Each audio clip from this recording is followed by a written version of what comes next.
Welcome, everyone, to the Battle of Gettysburg Podcast. I am your co-host. There you go.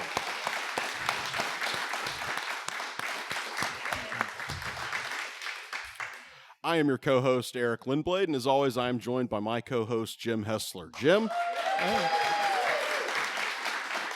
Well, thank you. Jim, tell everyone where we're coming from tonight. Yeah, I'm sorry. I'm choked up for a minute by that spontaneous show of affection. Thank you. Yeah, thanks, everybody. Welcome to a very special night here at the new Adams County Historical Society. Of which we have been longtime supporters, long before it became socially cool to do so. I'll just kind of point that out. But, you know, for a long, what are we in? Are we in season 4, Eric? Where are we now? Season 4. You know, Eric and I have been realizing for a while that we were going to need to do something on Lincoln and the Gettysburg Address. So we've been kind of shuffling that around here a little bit. And then every time I bump into Tim at the Farnsworth house, we occasionally talk about, hey, Tim, when are we going to have you on the show? So we kind of thought tonight we would kind of cross two of these items off the bucket list. We're going to do Lincoln at Gettysburg and welcoming Tim Smith to his very first appearance on the Battle of Gettysburg Podcast. So here we are before a standing room only crowd at the ACHS. But before we get to our special guest, how about a nice round of applause as I turn it over to superfan Jody from Savage. Thank you, everyone. I have the honor of introducing another native Marylander. That's important. Had to throw that in there. Tim Smith. Tim is the historian here at the Adams County Historical Society and the official historian of Adams County. That's a pretty major deal. Right? And tonight we're chatting with him about 25 very special hours here in Gettysburg back in November of 1863. Well, thank you. I'm really happy to be here. I think one of the reasons probably that it's interesting, as a topic for me is the fact that maybe there were 15 or 20,000 people that attended Abraham Lincoln's Gettysburg Address, and a lot of the outsiders had to come in by train. So I've always thought that most of the people that heard Lincoln deliver the address that day had to have been locals that walked here or came in by carriage or wagon. And quite possibly, more than 2/3 of the people that heard the Gettysburg Address were actually from here. So, I've studied how the people who lived here viewed the Gettysburg Address and what it meant to them and what kind of experience it was and how Lincoln spent his time here. So that's kind of where I'm coming from when I study the Gettysburg Address. I don't study like the meaning of the words and whether this statement came from the ancient Greeks or Romans. I think that's Pericles. So. A lot of people, I guess what I'm saying is there's nothing wrong with that, but a lot of people study the Gettysburg Address as a national event, and I've kind of studied it as a local event. All right. You literally just killed my first question, so that was very good. Yeah, good job. Good opening. Yes, they're cheering our show going downhill as we speak. This is magnificent. So this is your first appearance with us.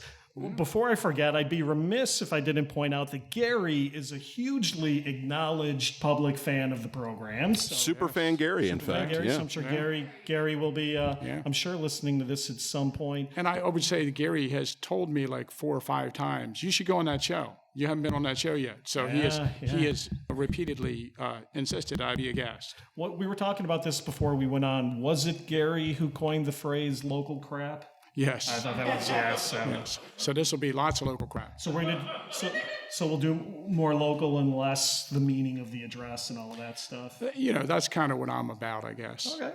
Well, 25 hours in Gettysburg. If you don't have Tim's article, 2008 edition of Blue and Gray, it's a fantastic article. Every time I say to Tim, Tim, what book would you recommend on this? He always says, go to my blue and gray article, sort of thing. So I picked up a copy at some point. But you want to start by just kind of walking the listeners through then these 25 hours, starting with how and why Honest Abe comes to Gettysburg? Well, obviously Lincoln came to Gettysburg to make an important speech. And I think I just, to flash back for just a second, the Gettysburg Address was something that Lincoln had been wanting to say for a long time. And after Lincoln receives word that the Union Army is victorious at Gettysburg, he makes a speech outside the White House. And it's recorded in some of the newspapers. And if you read that speech, there's a lot of things in that speech that are paraphrasing what he would later say in the Gettysburg Address. So these are thoughts that he had had for a long time. And he caught wind of the fact that there was going to be a dedication ceremony around the Soldiers' National Cemetery. And, how exactly it happened is a little bit debated, but it seems like Curtin was in Washington, D.C., and Abraham Lincoln mentioned that he might come to the dedication ceremony. So when Governor Curtin got back to Harrisburg, he telegraphed David Wills, who was the local agent for Curtin in the establishment of the Soldiers' National Cemetery. And then Curtin wrote a personal invitation to Abraham Lincoln. Now, that invitation was sent on November 2nd. I mean, think about that, November 2nd, and the ceremony is on November 19th.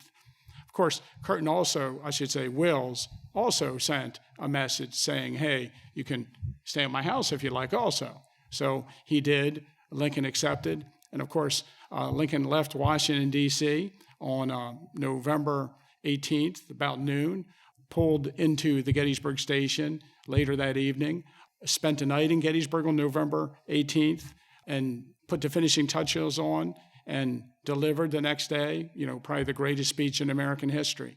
Now, at some point when I was researching the story, I came across the fact that his train pulled in the station about 6 p.m. Some accounts say 6:30, but I have to have it at 6 for my title to work. And the next day, he left at 7 p.m. That's pretty good that he left at 7. So I said, wow, that's 25 hours. So I coined that term, and I have tried to push it as much as I can. And so anytime you hear this 25 hours at Gettysburg instead of 24 hours, then I've had some influence on that person delivering. Are you saying somebody stole your theory on that? No. Is that what you're getting at? I want everyone to say that. I want to try to influence the way people think about that. So, it is 24 hours. It would be nice to have said 24 hours, but I thought 25 hours, just like I was watching too much Spinal Tap at the time, 25 hours. I've never seen Spinal Tap. I wouldn't know. Okay. So that reference went. Okay, good. I think this is the first time Pericles and Spinal Tap have been in like the same situation. So we're breaking new ground here. So if people don't understand, I'll have to get on the internet and look for, but these go up to 11. That's the thing. Oh, okay. All right. Some hard-hitting research there. Yes. Okay, but so I think done differently in my research as opposed to other, people who are researching the Gettysburg Address, is I tried to break down exactly the different components of Lincoln's visit, including the train ride here, and talk about each facet of the visit, and then do it from not just the perspective of the dignitaries that were here or the well-known writers that have discussed it over the years, but also from the local people that were here. At the beginning of some of my research, I tried to point out that, again, if there's these 10,000 people, hear the Gettysburg Address, and they're from this area, as they get older, their obituaries are filled with interesting comments about how they were born on this date, they married this person, this is the name of their children, and oh, by the way, they attended Lincoln's Gettysburg Address. And as time went by and the Gettysburg Address became well known on a national level, the people who attended wanted to be associated with it and tied in with it and wanted it known that they were a part of this major event. So it became something that was written in their obituaries. They shook hands with Lincoln, they heard Lincoln, they saw Lincoln that day. And then they died. Yeah, and then they usually died before this was written. Yeah, and then they died. So it's fascinating in that respect to me that this event became so desirable for one to have been at. Now, of course, we're historians. We know that a lot of people who probably tell people they were at the Gettysburg Address really weren't, or they went downtown, or they toured the battlefield and didn't listen to them. And the other thing I find interesting about the Gettysburg Address is that, let's say there is a crowd of 15,000 people that day. Everyone in the crowd heard every single word he said. Mm-hmm. No doubt about that. So have you found anybody who you can pretty much find said they were here but were not? It's kind of hard to prove a negative. So I would still say yes, that there are. I was just wondering if you found like some random Weichert that was lying or something, or I just didn't know. So. Okay. Well, for instance, Jenny Wade's mother. Well, she wasn't here Jenny for Wade it. wasn't here. We know that. Jenny Wade's sister, Georgia, when she dies, there's in her obituary, it states that she was on the platform with Abraham Lincoln when he gave the address, and she clearly was not. We have other accounts of her, and she clearly was not. And this story, I guess, came about at some point where Lincoln learned of Jenny Wade's death, so he went down and talked to Jenny Wade's mother, and Jenny Wade's mother and sister came up and sat on the platform with him. One thing about the address that you can easily figure out is that 368 people are not on the platform. If everyone was on the platform who says they were on the platform on the address, the platform's the size of like Noah's Ark. Well, what are they, like 30 people? Isn't it like 3 rows of 10 or something like that? Yeah. I mean, and then here's the thing that's obvious when you read the accounts of it. There's a couple times when a choir comes up onto the stage and sings. And I'm really confused about this. Do they come up and huddle in front of the other people sitting on the platform? Or do they, because in their accounts later, they're all sitting on the platform listening to the whole address. But I think they just come up, they're on the platform, they sing their hymn or dirge or whatever, and then they go back off the platform. Gotcha. But yeah, it can't be more than 30 people on the platform. Back to who saw it and who didn't. Isn't there a quote attributed to Sally Myers where she kind of described? I think Sally Myers says that she saw Lincoln go up, and then she went back home and washed some clothes. Too many crowds or something. Yeah, she didn't like all the people, so she wasn't there. All right. Hey, back to the train ride. So myths and misconceptions. Does Lincoln work on the speech on the train, or what's going on there, Tim? Yeah, well, that's fascinating subject. Of course, there are Lincoln Gettysburg myths, and there's quite a number of them we could talk about, like the horse he rode on, or did someone, was there applause at the Gettysburg Address or not? But one of the ones that you hear a lot is that Gettysburg Address was written on the back of an envelope on the train on the way to Gettysburg. And this story first appears in I think I picked it up in like an 1887 biography of Lincoln.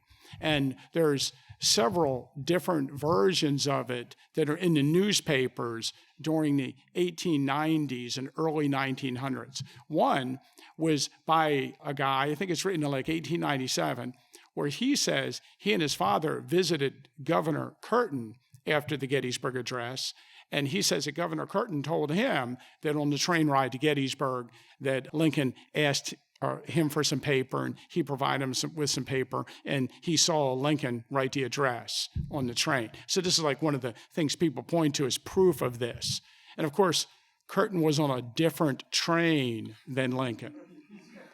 And usually these things are easily dispelled. There's this one account of this, Lincoln writing it on the train, that appears as an interview by Edward McPherson. And of course, Edward McPherson was not on the train that Lincoln rode on. And then, of course, the story really catches attention when it's part of Mary Raymond Shipman Andrews' book, The Perfect Tribute. And in her book, she has Abraham Lincoln writing the Gettysburg Address on the train. What really interesting to me, that one of the things I found out is that the train ride from Hanover Junction to Gettysburg, see, the train that he rode on went from Washington to Baltimore, and then he had to transfer to the Northern Central and went up the Northern Central Railroad to Hanover Junction, which is about 16 miles east of Hanover. And then he got on the Gettysburg, Hanover Junction branch of that railroad. And all the travelers that came by train to the Gettysburg Address were on that branch. And they describe it as a horrible experience and the worst engineered railroad in the United States, consistently. So here's Lincoln on, this horrible train, bouncing them down, and he's writing this on the back of the envelope. So, the story's apocryphal. It's well known that Abraham Lincoln wrote the Gettysburg Address in the White House, and he'd been working on it for a long time. There's accounts of different people where they visit him. He actually reads it and, as practice, and asks them what they think and is adding things. And the thing that I think has confused people over the years is that we have one account by David Wills. And David Wills says, that's where Lincoln stays on the night of the 18th. He says that Lincoln called him to the room and Lincoln asked him for paper. And the next day, he says when Lincoln was on the platform, he saw Lincoln reading from the piece of paper he gave him. So we believe that the copy he read from on the platform is what I guess it's referred to as a Nicolay copy at the, is it held at the National Archives? Library of Congress. And one page of that is on White House stationery, and the second page is on a different paper.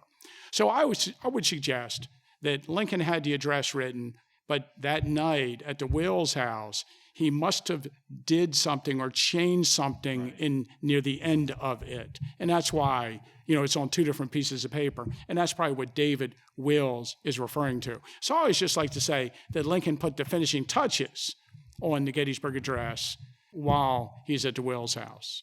You'd kind of hope he's not pulling an all-nighter right the night before and just saying, okay, I got to come up with something. Yeah. Right? The thing about the train ride that, again, a lot of people probably are not aware of is that Lincoln's train leaves Washington, D.C. and comes into Baltimore. Maybe it's the first time he's back in Baltimore since he snuck through there in the middle of the night. I think some people have pointed out that he went to Antietam battlefield, but he probably stopped south of Baltimore and went over on the Relay House and went over. I don't know. But after Lincoln passed through Baltimore on the Northern Central, he was supposed to meet Governor Curtin's train at Hanover Junction. But there was an accident on the tracks. Governor Curtin's train had some engine trouble, I believe, and Governor Curtin's train, which carried a lot of the different governors that were attending the ceremony, didn't reach Hanover Junction on time. Lincoln sat at Hanover Junction for a while, and then they decided just to take his 4 cars over to Gettysburg by themselves. Now, I should just mention, it's not that important, but the train that was coming up from Baltimore and the train that was coming down from Harrisburg, they were too large to ride on the Hanover Junction line. So they had to switch the cars to another local locomotive to bring them over to Gettysburg. And so Lincoln came ahead and he got here about 6:30 at the latest on the 18th. And there wasn't much of a crowd waiting at the train station because it wasn't a schedule. There wasn't a strict schedule. No one exactly knew when he was coming, unless somebody telegraphed ahead and the crowd developed. But one thing we do know, Edward Everett's in the crowd because his daughter Charlotte is on the train. And I think it's interesting you mentioned Andrew Curtin earlier, and with his train being delayed, he will meet with Lincoln on the night of the 18th. And I believe Curtin mentions that there's a yellow envelope by Lincoln, which perhaps, is this where this all develops? Is this just another Gettysburg myth that starts with something and develops? For the listeners at home, let the record show Tim has that expression on his face right now. Well, the thing is, Governor Curtin's train arrives at midnight. And so I'm thinking that he doesn't meet with Lincoln that night because Lincoln's already asleep. But I don't know that. You know, I mean, you have to. Well, there's the moment where Lincoln walks down the street also to see Seward. Yes. So, you know, I think that's the time when I was researching it seems the time is very, well, as we like to say, fluid. Time is fluid. Yes. So the other thing that I really like is that when Governor Curtin finally arrives, you know, he arrives and he's invited to the Wills house too. And apparently there's 38 people in the Wills house that night. Mm-hmm. So he's brought upstairs and they really don't have any room for Governor Curtin. So they want to put him in the same bed with Edward Everett. And they knock on Edward Everett's door and wake him up. And he says, absolutely not. He's the keynote speaker.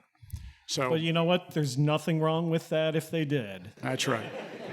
Yeah, you get that in Lincoln lore a lot. That, you know, especially when Lincoln's traveling on the lawyer circuit in Indiana and Illinois, that men share a bed together, and I think that's misconstrued in some of these later. Moving accounts. right along. Yeah, clearly the path I thought we were going tonight, and so. But and here we were worried about too many wrestling references. Yeah, really. Yeah. Anyways. But one interesting thing also is that you might hear this story. This is from Edward Everett, that Charlotte is in bed with two other women, and in the middle of the night, the bed breaks. Oh my God! Because of the immense weight. Maybe this story we do want to hear. Yeah, they roll out onto the floor, and apparently everybody in the house wakes up, and it's there goes our clean rating on iTunes. Our there, just lost our. Yeah, it's good while we had it. You know, when I was thinking of stripping away our family-friendly rating, I wasn't thinking Tim Smith would be the guy to do. Yeah, and usually when you do that, you want to scale it up. We just totally ripped the Band-Aid off at this point. So, boy, where were we? Women rolling around on the floor. So back to Lincoln. Back to Lincoln. Well, there's a couple interesting things that happened on the 18th, the night before the Gettysburg Address, when Lincoln arrives, and Lincoln walks from the Lincoln train station. Of course, the train station is still there, and it's one of the features of the town that's associated with Lincoln's visit. But he comes up to the square and he spends the night at the David Wills house. There's a dinner party there. I always find it interesting, too. A sidelight of that is that, can you imagine Mrs. Wills and David, who's a prominent attorney, helped Governor Curtin get elected, was the agent of the Soldiers National Cemetery, very prominent man in our town. But he invited Lincoln to stay at their house. So at some point, he's got to go to his wife and, the president is coming to stay at our house. And, I promised there'd be a dinner party, and 38 people are going to come to the dinner party. And Catherine Smizer Wills is 8 months pregnant at the time. Yeah. So they did have this dinner party. On the president's train, I believe they came on the president's train, was the Marine Band from Washington, D.C. Also in town was the 5th New York Artillery Band. They were stationed at Fort McHenry. So they had come along with a detachment of 5th New York Artillery. And these two bands gathered in the square in front of the Wills house and played songs. And a crowd developed of all these visitors. I wonder how many people were in town that night. You read these accounts where every house is filled, every barn is filled, every hotel is filled, and people are sleeping in carriages and wagons on the street. Well, first of all, so you mentioned the number. Do you accept the generally accepted number of 15,000, or do you have your own thoughts on that? Well, I don't know what to make of it. But here's something that I found interesting in this, that 15,000 is the low figure of all the estimates that have been given. You see the Adams Sentinel, I believe, gives 15 to 30,000 of the estimates, and they say they thought it was 30,000. The Chicago Tribune, I think, one of the Chicago papers, gives 50,000 as the estimate. When in the world have we ever had an event and someone accepts the low estimation as the figure? So, I'm always surprised that people have, stated 15,000 when you look at all the estimates, that seems to be the low estimate. There's a lot of people. And who knows how many of those people went to the cemetery and heard the address, or how many are touring the battlefield. And then we hear accounts of people that can't get here, that the train's delayed, and don't get here until after it's over. There's all kinds of interesting sidelights to this. I don't think that there's any way for us to possibly count. How could we know? Yeah, so that's interesting. But one thing is clear, that because there's so many people and there's no place to sleep, a large amount of people just roamed the streets the night of the 18th, apparently drinking. And you hear these accounts where this crowd of drinkers goes from the Wills house and the bands to, let's see where Seward's staying. Let's see if we can get him to give a speech.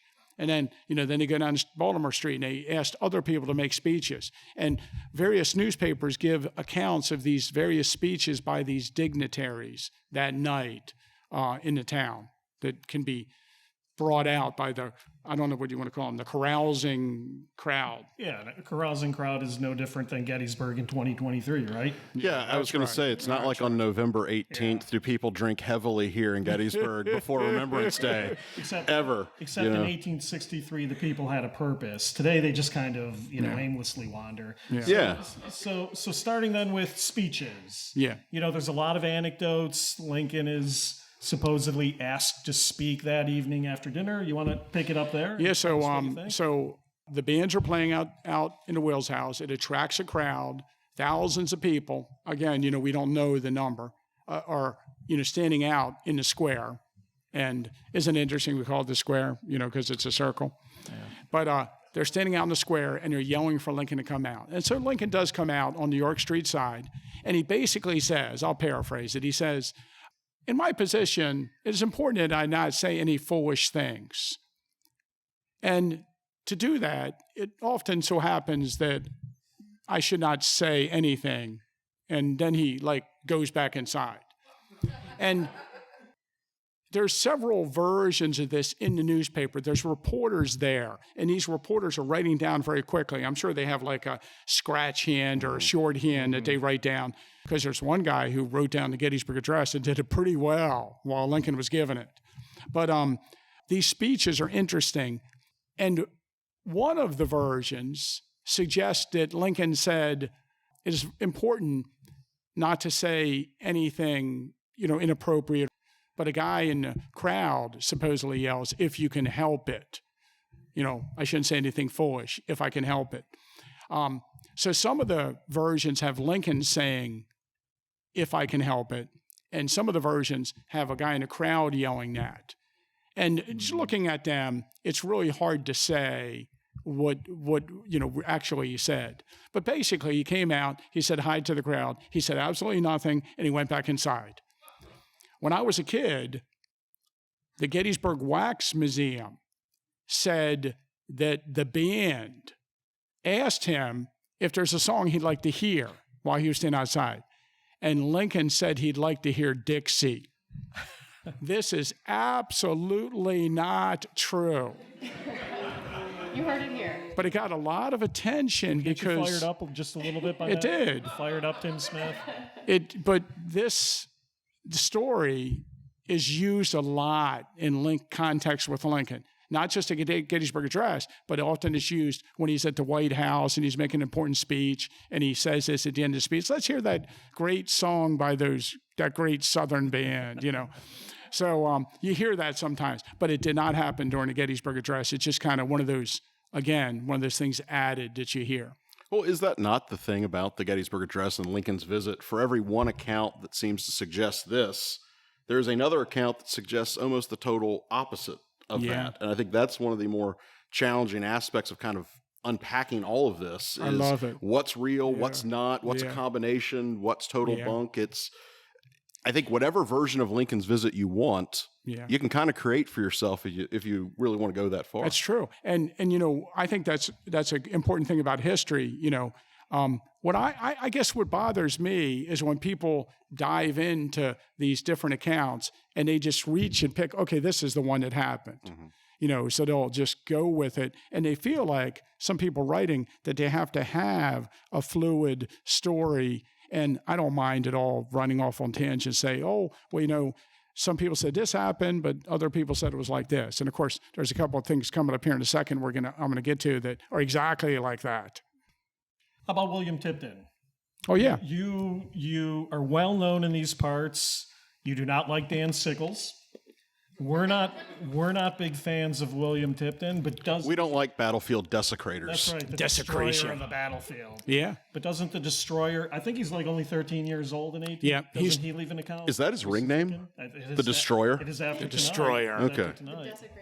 Desecrator. Isn't Tipton one of the? I just thought maybe I would throw. Yeah, that William out. Tipton is 12 years old at the time, and Yeah. he's an apprentice to the Tyson Brothers Photographic Studio. And as luck would have it, the Wills house and where Lincoln came out on York Street, the next building on the second floor is where the Tyson Brothers Photographic Studio was. And we have a very good account by him where he's at the studio, he opens up the window, and he leans out and he hears this speech by Lincoln that night.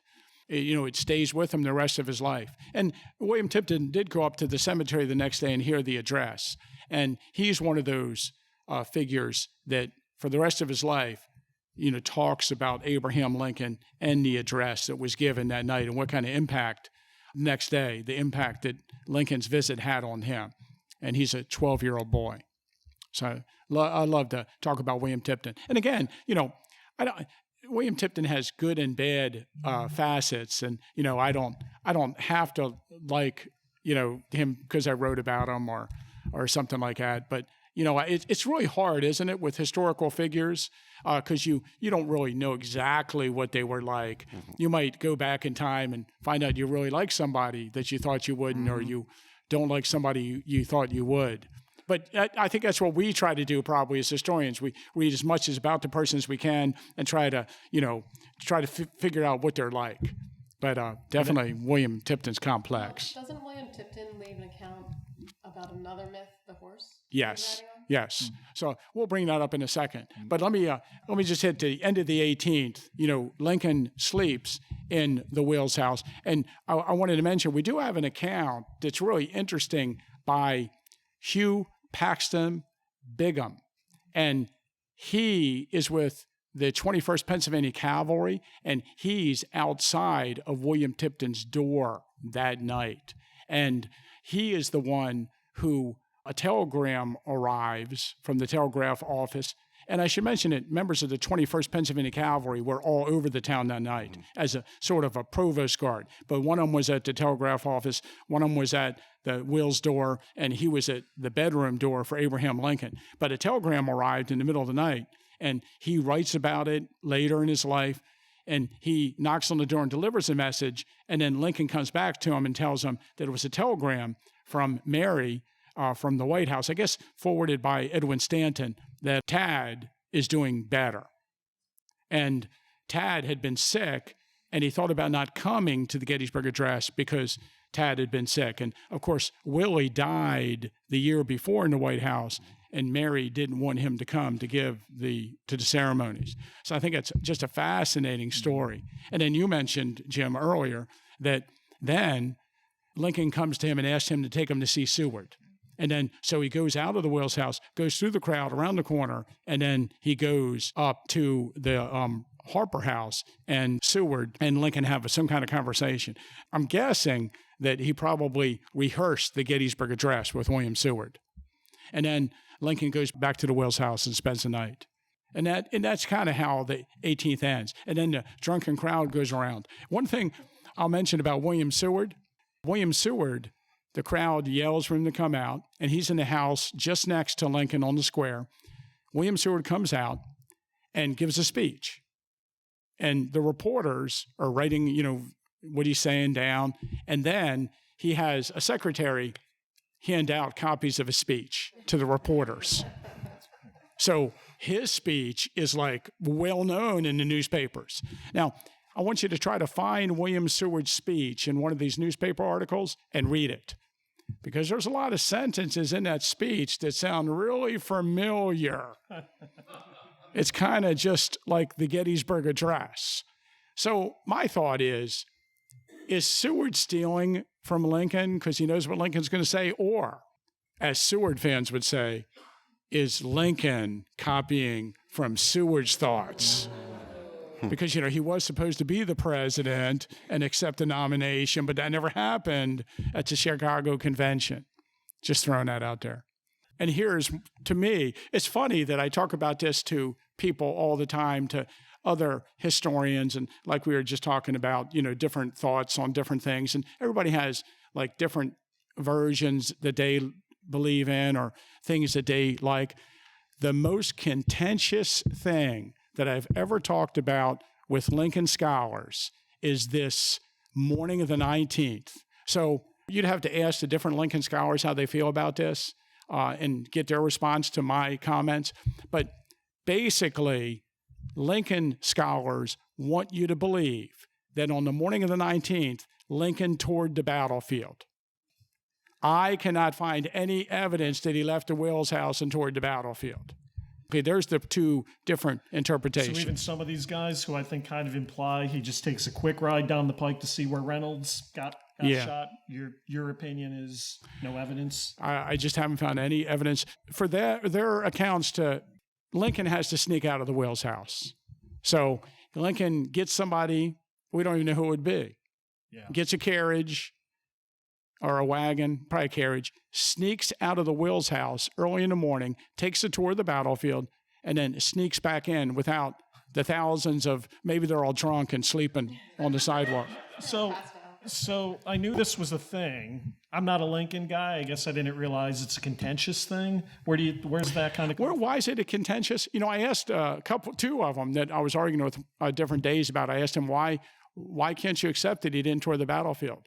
And it's because they want Lincoln to understand the battle and how horrible it was, and have seen the battle to make some kind of impact. Somehow that has something to do with the impact of his speech, that he saw the battlefield. I'll tell you where he saw the battlefield. When he's riding by the Farnsworth house and saw the bullet holes in the side of it. But I'm sorry, it was the Sweeney house? That's right. Yes, I believe it was the Sweeney house. The Harvey Sweeney house. Very good. We got that on air, folks. Good. That's live and recorded. I think in the 1940s, there's an article by one of the tour guides in Gettysburg that he wrote that he stopped at Carrie Sheed's house and talked to Carrie Sheeds. And that's getting a little bit of play. But other accounts say that, here's the thing. Here, I don't know what you guys think about this, but here's how I've heard it put sometimes. Well, he felt that it was, he needed to ride out to the seminary and the First Day's battlefield to see where his good friend, John Fulton Reynolds, was killed. Okay, wait a minute. Yeah. What evidence is there that Lincoln and Reynolds are friends? Or how do we know he just didn't go out there and say, see, should have taken the job offer? So, there you go. Good. But then... Come on, it's been 160 years, folks. It's all right. Is it not too soon for Reynolds? Yeah, come on. Yeah. So even I think after discussing it with many people, I think even the hardened historian would have to Lincoln historian would have to admit that if he did ride out to the battlefield, he rode out to the seminary, stopped, turned around, and came back. Mm-hmm. He's not touring like Little Round Top or Cemetery Ridge. He just can't fit time in his schedule for him to tour the battlefield. Like most battlefield guides, he's not getting to Culp's Hill. We know that. So I have looked into some of the claims by some of these people who say they found stuff to suggest he did tour the battlefield. And there is one account where a reporter is near the platform and he says to William Seward, "Oh, I stopped by to see you today and you weren't there at the Harper House this morning." And Seward says, Lincoln and I were out touring the battlefield together. That's why I wasn't there. So that's one of their sources for Lincoln touring the battlefield. An overheard conversation with Seward and this reporter. So again, to me, that kind of thing is fascinating, that we assume Lincoln toured the battlefield, but, besides riding to the cemetery and riding back, really did not. Well, and we have to contend they did have somewhat of a schedule that day. Yeah, it was a schedule. I mean, you have to factor that in. It's not like Lincoln's just here wandering around aimlessly. And there's a schedule for a parade. There's a time they want to do this event. So you have to factor that in, too. Mrs. Wills might be delivering that baby if it comes any early. time now. Hey, should we start a rumor that Lincoln delivered the child? Yeah. And then, before we get to the horse, which I love. Wait, he delivered a horse too? Oh, my God. What can't this guy do? Yeah, he was. Well, he can slay vampires too. Yes, he can. Yes, he can. There's an interesting thing that Ward Lamont, or do you like to call him Layman or Lemon? I know people have pronounced his name in different fashions. Have you heard any of this? I haven't put that much thought to it. Okay. So Lincoln's good friend who comes, the day before and tries to prepare for the ceremonies. He actually has like a program of events published by the local newspaper that, a program, and we have a copy of it on display in our Gettysburg Beyond the Battle Museum. So if you want to see that, but there's a program printed up. Yep, right here at the Adams County Historical Society. But don't leave yet. Yeah. Yeah, Doesn't mean go go see it running out now. to look at it. Yeah. Just stay for the rest of this. In this schedule of events, it tells you that they're going to have this procession leading to the National Cemetery, and it's starting in the square of Gettysburg, and it lists all the different people that are in procession. And what happens is that all the people who are going to be part of the ceremony show up in the square to be organized for this procession. And all the people who came to hear, the dedication ceremony and to be there that day all showed up in the square at the appointed time. So can you imagine 15,000 people in the square? And make the long story short, the procession did not get underway at the specified time because of the crowd. Lincoln came out, got on a horse, and just sat there for, a half an hour on the horse. And that's when a lot of people were able to make their way through the crowd and walk over to him, and he shook their hand, or they had comments with him, or, they saw him. So a lot of people noted during that time while they're waiting. But it was a scene of chaos and confusion, and it took a long time for the procession to get going.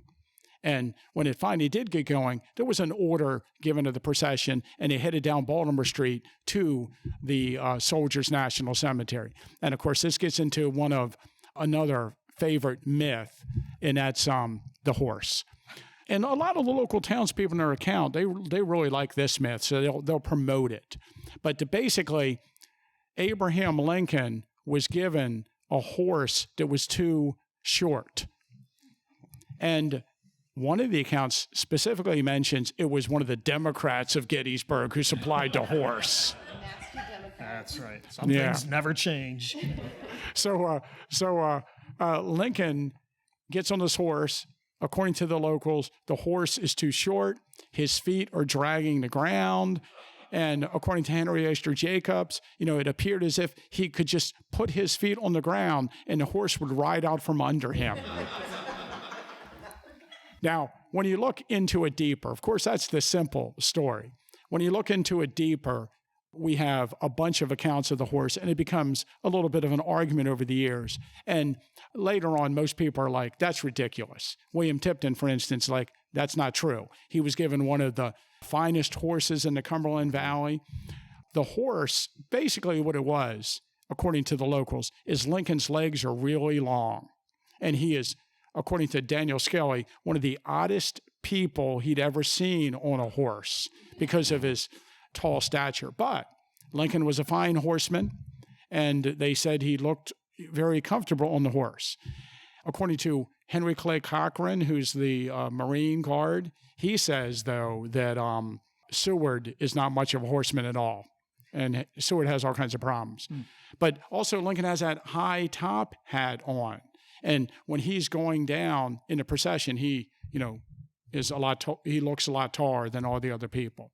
So that's another one of the myths you'll read about the horse. And is it not one of those situations, if you like Lincoln, yes, he's on a great charger, he's a great horseman, but if you don't like Lincoln, he's, basically got like a backup from Land of Little Horses. He's, his legs are all ungangly. He's falling off the horse. I mean, I think it all depends on your perspective of the man, too. That's absolutely true. Absolutely. And let me just give you an example. That's really good. And I think everybody should know this. Yeah, have you ever heard the story that people like to tell that after the Gettysburg Address, no one really understood how great it was, and it didn't really affect them. And it wasn't until years later that people started remarking about how great the address was, and it grew on people. That's not true at all. What is happening is, if you read a Republican newspaper, Lincoln made an awesome speech, and everyone who was there appreciated it greatly. But if you read one of the Democratic newspapers, it was a horrible speech. It was silly. People laughed. No one applauded. And so, there's a Chicago newspaper that really trashes the Gettysburg Address. But it's all politics. It's not really about how great the speech was or not. And there are people right away who appreciate it, like Edward Everett. Well, I'm sorry, go ahead. Well, I was going to say, there seems to be a political component to this, because even the decision to bring Lincoln here had political implications. Yeah, I mean, is he going to give a stump speech here? Yeah. Or they're worried he's going to give silly remarks that are off color and could embarrass himself. I mean, these were questions they were contending with. So if there's questions ahead of time, there's going to be questions the day of and the day after and in the immediate weeks, and you can't escape it. You know what I think that's interesting too? Well, it's always been interesting to me, is that the Gettysburg Address is a war speech. Yeah. A lot of people are like, well, the Gettysburg Address is about like all men are created equal, and it's a harkening back to the Declaration of Independence and things. But it's really a speech where a country that is torn by war needs to find focus to continue the war to its final conclusion, and end the war. And, by all accounts of what happened, it was pretty successful in refocusing our attention on the why we need to continue fighting. I had that on the list tonight, since we've kind of blown the chronology here. I'll get to that. So I see this argued on social media a lot, that the Gettysburg Address is speaking to everybody, North and South, and democracy and freedom and all of that stuff. And you kind of just hit on it. So I would kind of ask you just to kind of rewind there a little bit. And so you basically have characterized it as a war speech, and I agree. And I'm no scholar on it, but I think it's this idea that trying to tell the nation, hey, we've got to finish the job here or that. Mm-hmm. But to this social media debate that I see a lot, is he or is he not also speaking to the South about coming back, or are you really just talking to the Northern population here, saying stay the course? I think he's mostly just talking to the North, but what do you think? Oh, I thought he was. I don't see. I'm trying to think here. I have to think hard of the words, but I don't see much. Talking to the South in it. I don't. He's in a cemetery where Northern soldiers are buried, and no Southern soldier are allowed to be buried. Lincoln knew his audience. Yeah. Well. But he also knows it's going to be carried out in newspapers as well. But no, I agree. I see this a lot, and I wanted you to kind of, like Lincoln the Vampire Hunter, put kind of a stake in that and just kind of kill that. Yeah, but again, maybe it's not my place to do this because I'm not a Lincoln scholar.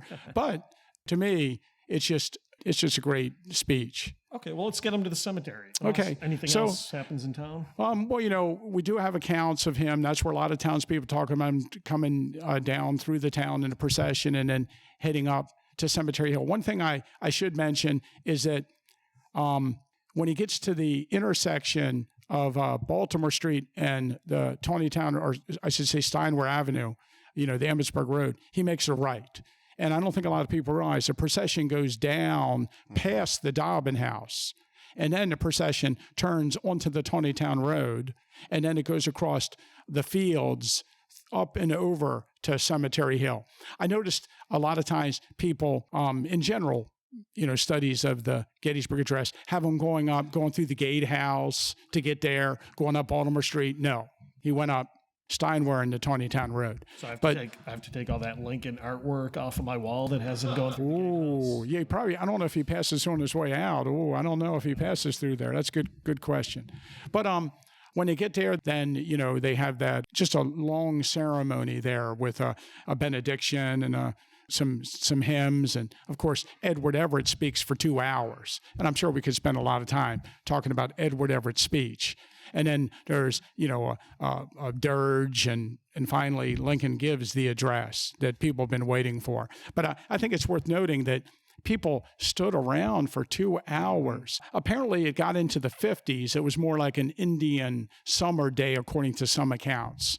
So at first, it didn't seem like it was going to be a nice day, but then it got kind of sunny.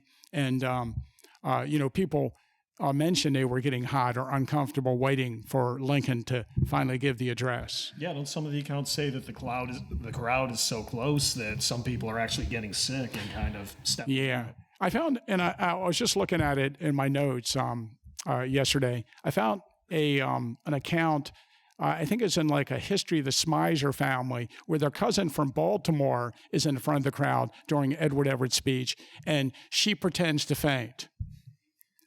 And then some guys carry her up, and she gets to sit on the stage in a chair. And her cousins are like, oh. Jody, any commentary on Baltimore women on that one? No. Yeah, cousin from Baltimore. Also, should we mention that it was the Baltimore Glee Club that actually sung the hymn or the dirge while they were up there on the stand. And some local girls assisted with that. Guy named Horner, I think, from Baltimore. Okay. But there's a lot of, you can read Edward Everett's speech. And, Edward Everett is a great orator. And that's what people loved at that time, for people to make these long orations. Do you know, prior to the Civil War, Edward Everett had gone around the country. He made 100 2-hour-long speeches on the life of George Washington to raise money for the ladies of Mount Vernon. Yeah. So he was a great orator. He was a former governor of Massachusetts. Mm-hmm. He was a United States congressman. Secretary of State. Secretary of State. Yeah. He was the United States ambassador to England at one time. Was he the president of Harvard at one time? Vice presidential nominee. He was a vice presidential nominee and yet wouldn't share his bed the night before. Well, because he's a big deal. If you got a resume like that, Yeah. And so, they wanted him to, speak. And one thing I should mention here is that and this is interesting also when you read the Lincoln histories, that David Wills wanted Abraham Lincoln to know that he was not the keynote speaker, that Edward Everett was going to be the keynote speaker. So in the letter that he wrote Abraham Lincoln on November 2nd, David Wills said that he was to make a few appropriate remarks. And if you hear that phrase, that comes from David Wills. Mm-hmm. So although Lincoln gave the Gettysburg Address and delivered it, I think we should note that it was a local Adams County guy born in Bendersville, Manalapan, up here in Manalapan Township, that actually created the framework by which the Gettysburg Address was written. Local talent. Well, and isn't there some evidence that Lincoln talks with Wills a little bit about at the what's house about what exactly you want me to do tomorrow? What's the context of this? Yeah. How do you want this to go? Yeah. And can I we have to do a little bit of housekeeping. Can I give the folks a sample of the Edward Everett version of this? You may. Okay.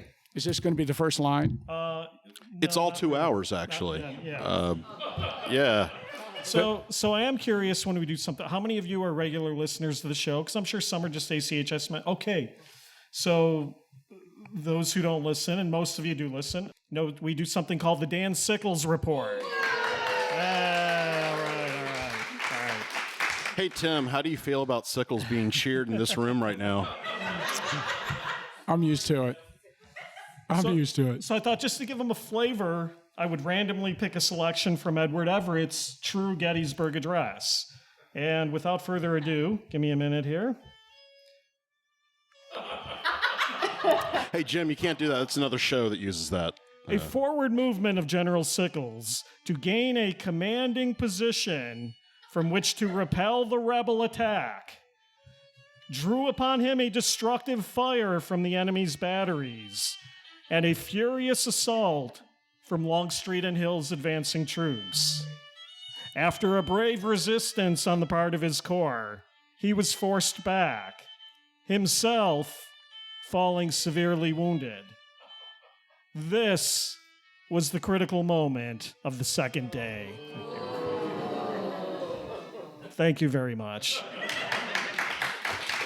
And you know what I like about that is that, a lot of people don't realize that Edward Everett's 2-hour speech although it had, all kinds of rhetoric in it, it actually was a description of the battle. Right. And it was one of the first published descriptions of the battle that was widely spread in newspapers. So people read it in newspapers, and it got a lot more attention, people reading it than people having to stand there and listen to it.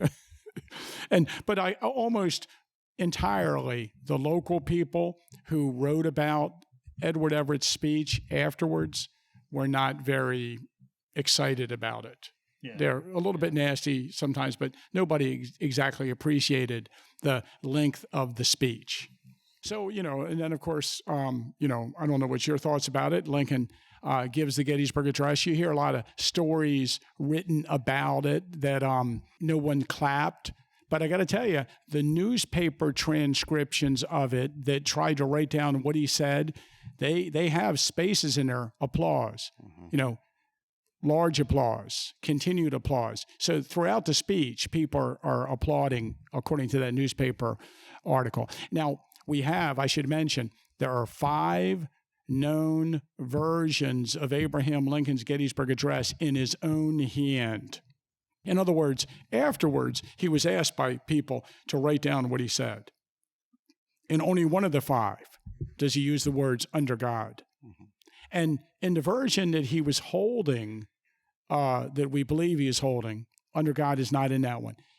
But it is in the transcription given by the newspaper reporters. Right. So it's obvious that he threw it in, that he'd been thinking about saying it and threw it in as he was giving the speech.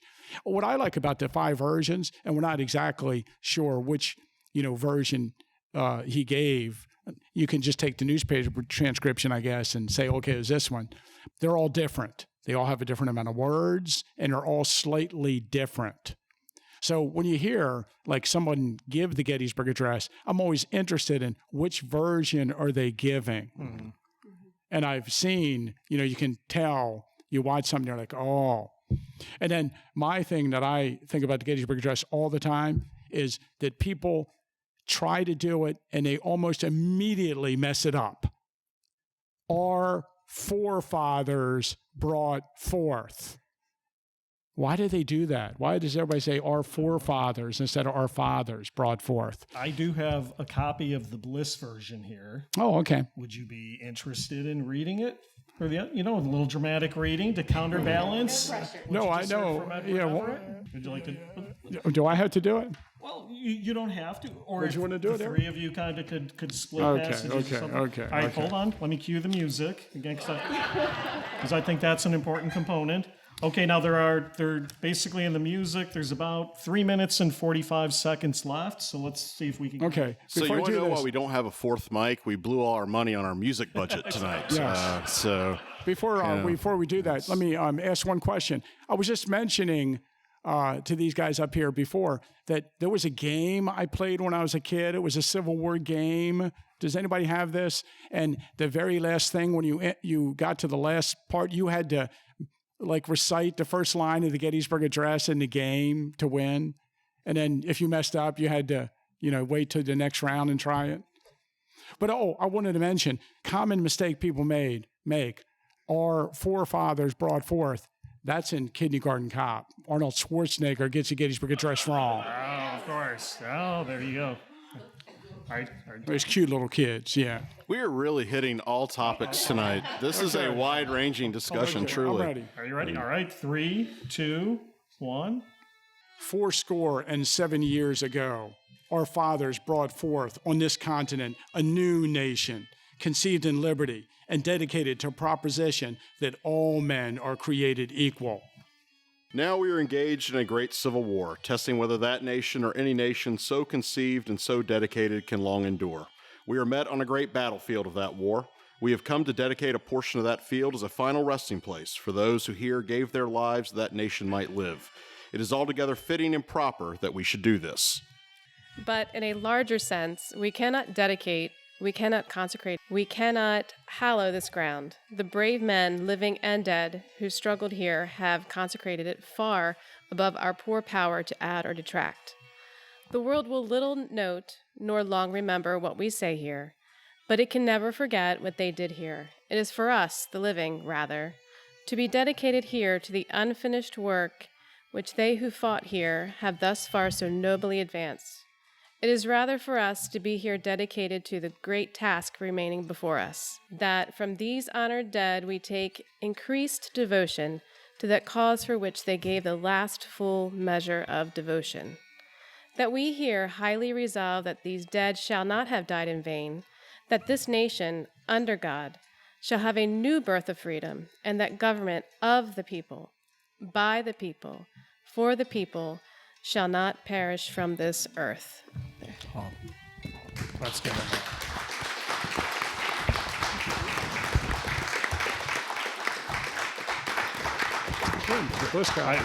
I'm weeping. I'm openly weeping on mic here. That was great, guys. Now, we only got one applause line there. Lincoln supposedly got 5. Yeah, that's right. So, well... Yeah, you're right. Yeah, well... Yeah, right. It wasn't new. We didn't practice more. We need new material. Being a tour guide, it's fascinating, and I'm curious about your, attitudes towards it. We were talking about earlier, before you guys assembled here, we were all talking about it, and I think it's well worth noting now that we have a really low percentage of visitors that see the National Cemetery. Remember, in the older days, the visitor center was across the street from the entrance to the cemetery. And during that time, there was a huge amount of visitation to the cemetery while people were just visiting the battlefield and visiting the museum. And now, the museum, the visitor center is somewhere else, and you have to make a special visit to the cemetery. And it seems like to me, most of the time during the day, there's very few people there. But we do have people in the summer, at night, going on the free battlefield tours of the cemetery with the tour guides. But, being a tour guide during the time when it seemed like the cemetery got a lot heavier visitation and also giving tours of the cemetery, I've had a bunch of things happen to me associated with the Gettysburg Address in the cemetery while I've given tours. And I've had school groups come in and the teachers made them memorize the speech, and you listen to them and they recite the speech to you.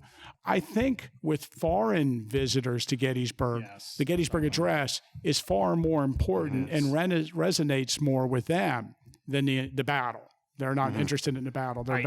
I have an experience there that I want to just get in. Eric, how many countries are we in right now? 100 and... Well over 120. So, as most of you know, I'm not a full-time tour guide. I have another profession where I've spent most of my adult life. And in that occupation, I've worked with a lot of foreign nationals, foreigners, immigrants, people who come in. And without fail, when I tell them I live at Gettysburg, they know nothing about a battle. They know nothing about an American Civil War. Without fail, they always say, "Oh, Lincoln, Gettysburg Address. Do you know where Lincoln gave the Gettysburg Address?" Without fail. So you hit it right there on the head. For whatever reason, I think the address resonates much more with other countries than it's... I've had 2 experiences. A number of years ago, I was able to go to Belgium and I visited Waterloo. And when I went to Wellington's headquarters, I said, "Hey, where are you from?" "I'm from Gettysburg, Pennsylvania." And the lady behind the desk said, "Oh, Gettysburg, Lincoln's speech." Yep. Nothing about Robert E. Lee, nothing about George Meade, nothing about a battle, Lincoln's speech. In fact, 2 weeks ago, I actually had 2 visitors on a tour. They were born and raised in South Korea. They were going to school about 10 years after the Korean War, and one of the things they had to learn in the 6th grade was the Gettysburg Address. And I think if you look at what was going on in Korean history at that time, they are learning how to be a democracy.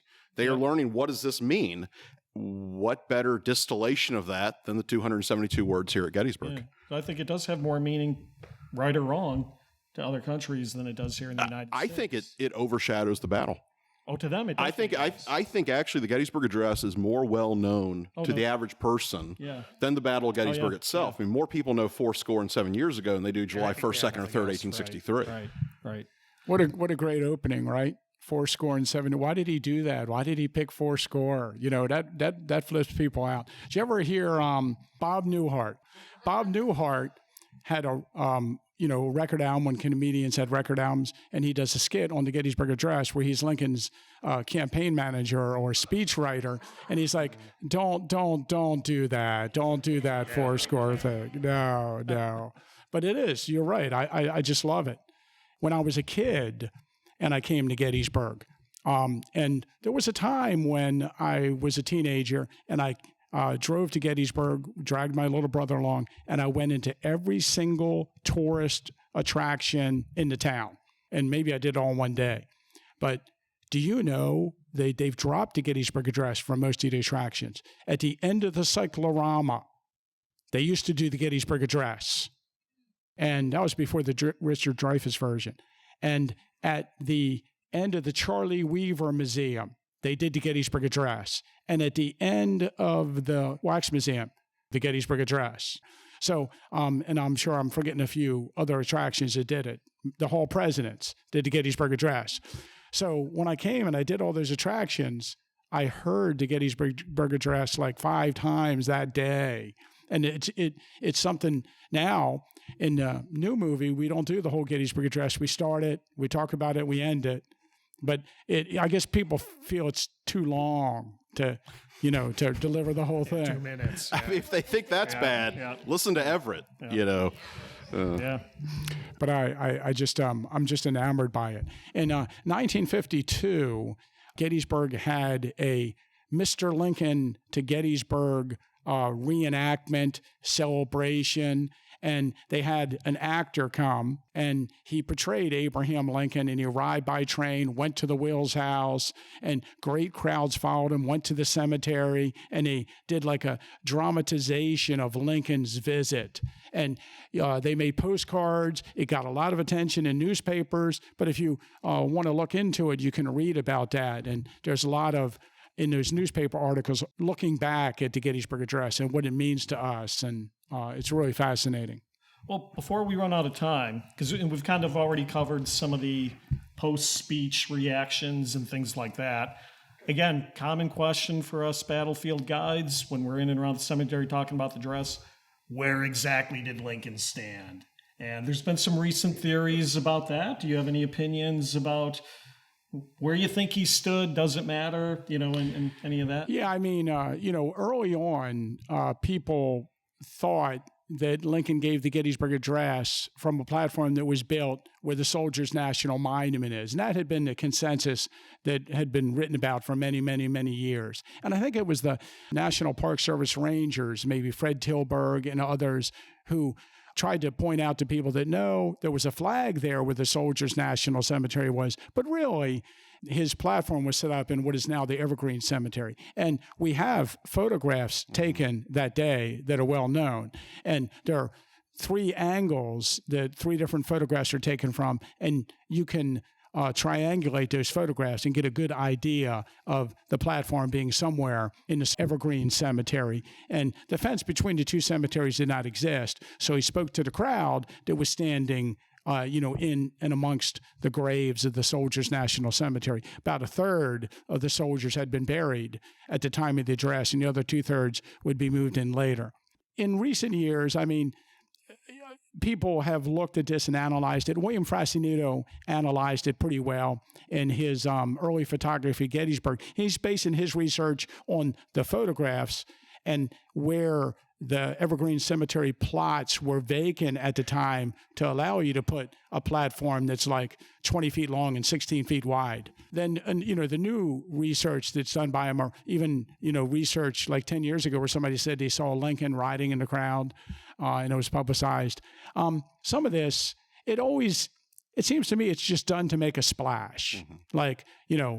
Like with the recent guy saying the platform was not in the Evergreen Cemetery. I don't buy into his research, and I think I talked to him several times about it. A guy, his name is Christopher Oakley, and we talked about it like 4 years ago, and to start off. And I think that when he did the research and figured out that the platform is about the same spot where we say it was, that it wasn't really dramatic, and that he needed to say something dramatic. So it seems to me that his platform is moved slightly so the front of the platform is in the National Cemetery, just so he can say, look, these guys are all wrong. He didn't speak from the Evergreen Cemetery. He was standing 2 feet inside what is now the National Cemetery. It just, I'm like, okay, well, back up a second here. So we said he gave the address somewhere in here. Now, granted, the platform is pretty big. And you're saying he spoke somewhere in here. How many feet different are we talking? Mm-hmm. It's not a New York Times article. It's much about nothing to me. The place has dramatically changed since the time the address was given. So it looks a lot different. But I guess I still go along. Now, this is not based on the fact that I am a longtime former president of Evergreen Cemetery. But I still maintain that he gave the speech while he's standing on a platform in Evergreen Cemetery. Evergreen Cemetery self-preservation, all the way since David McConaughey, folks. So, well, and I think this is a great example of there seems to be every generation, what is it, late 70s, early 80s, when really a lot of the ideas of using the photos coming in to kind of triangulate where it was. Well, we're now almost a generation removed from that. It always seems that there's something that's kind of discovered a generation before that we just kind of go with, and then someone finds a new theory that really just kind of supports what we've already known, but you can't just say, I discovered 25 years later what they knew 25 years earlier. I think this is an example of that, and honestly, we're arguing over, 10, 15, 20 feet? I think this was 20 yards. I think this one is 20 yards. Well, it wouldn't be the first time that Gettysburg scholars argue over a yard here, a yard there. That never happens. It's fine. So, it's fine. Yeah. All right. So anything to get Lincoln out of town? Well, of course, after the Gettysburg Address, Abraham Lincoln goes back down to the square, to the Wills house, and they have a luncheon. And what's really interesting is at some point, they open up the front door of the Wills house, they open up Wills' law office, and they allow random people in a line to come through the house and meet all the dignitaries, the governors that assembled. And when we were talking about politics earlier, I should mention that Horatio Seymour attended the ceremony. He was the highest ranking Democrat, the governor of New York, to attend Lincoln's Gettysburg Address. But they went through the Wills house. They shook hands with dignitaries. And, this is, again, where a lot of local people say that Lincoln shook their hand or patted their head if they were a little boy or gave their mommy a kiss. Is this also where smallpox? That's right. Yeah. He got that from Tad. Of course. That is a very dramatic way that people like to end the Gettysburg Address story. That, Lincoln's shaking all these hands. He's on the train ride back. He's a little bit tired. He feels sick. The next day, a doctor comes and visits him, and he has a slight case of smallpox. And I think it's his valet, William Johnson, I believe, that dies. But it's a while. It's a few weeks later. It might be like at the beginning of end of December, early January. He dies of smallpox. So, I wonder how locally that worked. It was like a super spreader event. Yeah.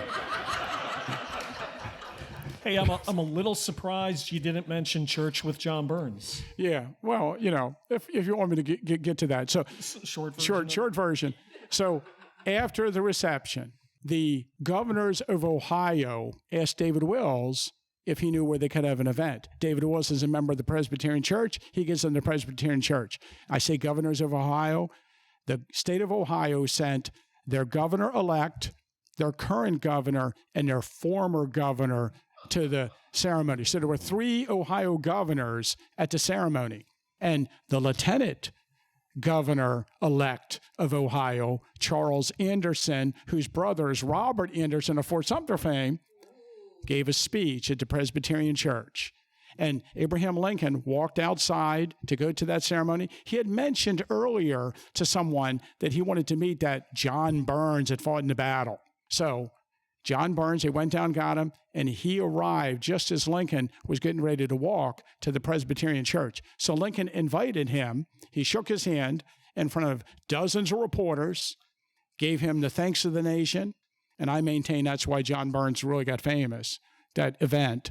And then Lincoln and Burns walked to the Presbyterian Church where Charles Anderson gave this speech and John Burns fell asleep. And then about midway through the speech, Lincoln was informed his train was ready to go, he stood up and he walked down to the train station. At about 7 p.m., he left the town. One thing's fascinating. Let me mention this about the departure. At some point in the afternoon, they put the president's cars on the track at the station and hooked a locomotive up to it. No one was allowed to leave town by train until the president's train left. So after the address, all these people are just standing around, and apparently there's thousands of people standing at the train station waiting to go home, and no one can leave. And Lincoln is off at some political rally, with John Burns. So I always wonder about what that looked like. And then, after the president's train, I have tried to look into it, but I have very little insight in what the train yard looked like, or how many extra tracks we have, or how many locomotives are waiting, and how many cars are in town. We obviously have more than just a couple cars that are usually running on those tracks. There must be locomotives sitting on a side track and cars waiting to go out of town afterwards. So it probably takes people a while to get their spot on the train and go after Lincoln. So he's keeping people waiting, kills a couple with smallpox. Do we have any audience questions for Tim? Okay, so the question was about Edward Everett's reaction to Abraham Lincoln. So I believe it's the National Archives or the Library of Congress website. You can actually look at this letter. So Edward Everett felt compelled to pen a note to Abraham Lincoln afterwards. And basically, I'll paraphrase it, but he said, I hope I can relish in the belief that I came as close to the central meaning of the ceremony in 2 hours as you did in 2 minutes. That's not a myth. He actually wrote that to Lincoln a couple days afterwards. And isn't it the day after? Yeah, is it the day after? I think it's the day after he writes that. So Edward Everett was very impressed. Yeah. So that's true. I mean, that's the thing, isn't it? That, a lot of this stuff is true. It's just that there's the popular things, the myth intertwined to it, always seem to get to us. Yeah. Anything else? Good question. I think I'm trying to think of her accounts, but I don't think that I have a single account by her. Isn't there one where one of the kids? One of the kids, yeah. One of the kids in later years says, "Mom wanted to make sure that we saw the president." So I think they did see part of it. Yeah. I wish in her account it had gotten into that a little more, but yeah, she must be there. Yeah, but I don't have any insight into that. And just so our mics didn't pick up, the question was, where was Elizabeth Thorne during this? So when you listen to this in the future, it'll make more sense. Yes, that's good. That's good. Just keeping this thing running smoothly. It's all we can do. And hey, we can't say it enough. We really appreciate all of your support. Eric and I, and then Jody joining the team in the last year or so.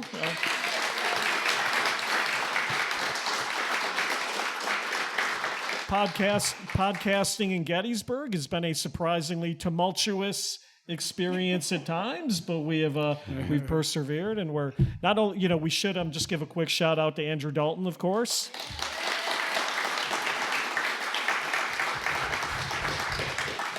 And thanked him once again for appearing. Oh, does anybody got anything else? I'm very happy to be here.